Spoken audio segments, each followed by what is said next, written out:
On today's video, I'm so excited to be unboxing the 2019 MacBook Pro. That was a lot heavier than I thought it would be. So I haven't had a new laptop in over 10 years. The last laptop I had was the 2010, a 2009 15-inch MacBook Pro. It was the base one at the time, so I didn't spec it out. I didn't do anything crazy with it. It has lasted me since then, but I'm super excited to be unboxing it and I hope you enjoy. I know that YouTubers all have these knives, so I made sure I went to get a knife that was really sharp, but there we go. Got it right the second time. I love Apple. You can legit just look in this box and see just how perfectly placed it is. Like there's a little stopper on the side to hold it in place.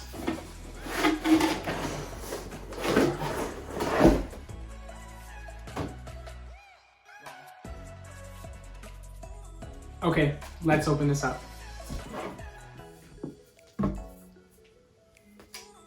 So, honestly, the way Apple packages products is crazy. To me, it's insane that they pay so much attention to detail, aesthetically, the way something's packaged, and I'm honestly always so excited to open something up from Apple. When I got my iPhone 11, I went to the store to buy it, and the sales associate, he opened it for me, and I was like, no. I was like, I wanted to open it. Am I opening this right? Yeah. Okay, so it just lifts. I kind of like the iPhone, actually.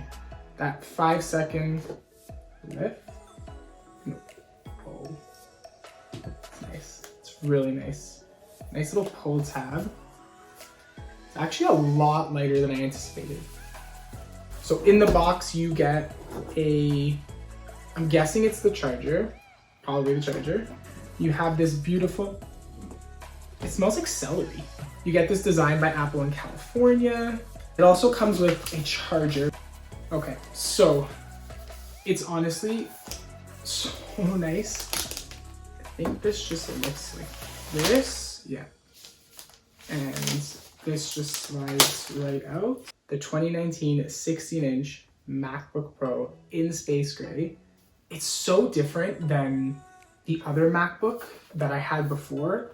At the back of my old MacBook, it had this almost like a black line, which kind of broke the silver up and made it look a little less uniform. But this one has a body matching back end, which to me is the nicest feature aesthetically, because the one thing I thought about the silver is every time I catch it from the back angle, I'd be like, okay, there's that sort of black line. Like I kind of wish Apple would make that silver, but here they are and I'm really excited. So we're gonna open this bad boy up together.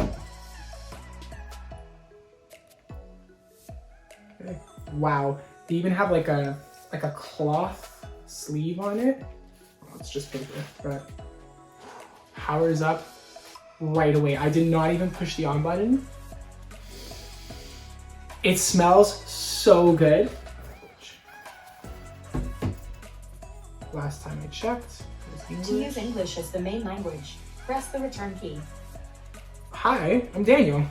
This MacBook Pro has that touch bar. One of the reasons I kind of held out in the past from getting a new MacBook was the fact that I didn't like the butterfly keyboard. It almost felt like I wasn't clicking anything. So anytime I go to the Apple store, I would go and play with it and I would look at it. macOS contains a built-in screen reader called VoiceOver.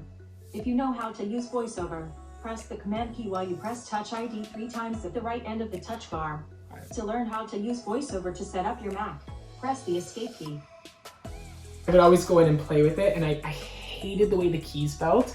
And they changed the mechanism now back to the sort of old style of keyboard that was on, I guess it was the 2015 models and before that. That's why when I went to get the 13-inch last week, this is what kind of prompted all this, was they had just relaunched it and they had fixed the keyboard. So I was really excited to order that because I was like, hey, I'll get a smaller MacBook. It's a relatively better price. I was really excited about it. And so I was like, I'll get that keyboard. And The biggest thing they changed was, I still haven't clicked past the country, was they brought back that physical escape key. I'll insert some mod shots now.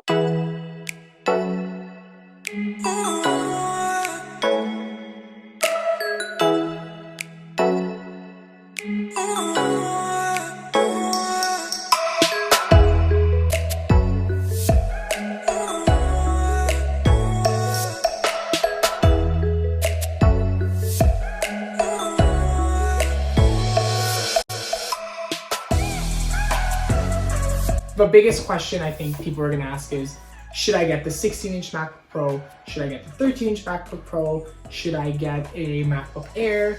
And that all really depends on what your need is. So I kind of like the idea of having the bigger screen real estate. You don't need a 16-inch MacBook Pro. You don't need a 13-inch MacBook Pro. You also don't need a MacBook Air. You can get a pre-used one, you can get a pre-loved one, and it will get you just as far and you can get just as much done on it. However, if you do want a brand new one, the 16-inch for me felt like the best choice. You don't necessarily need to buy a 16-inch MacBook Pro. No one needs to buy a 16-inch MacBook Pro unless you're a crazy editor or you need it for work or you know, anything like that. So this machine is super beautiful.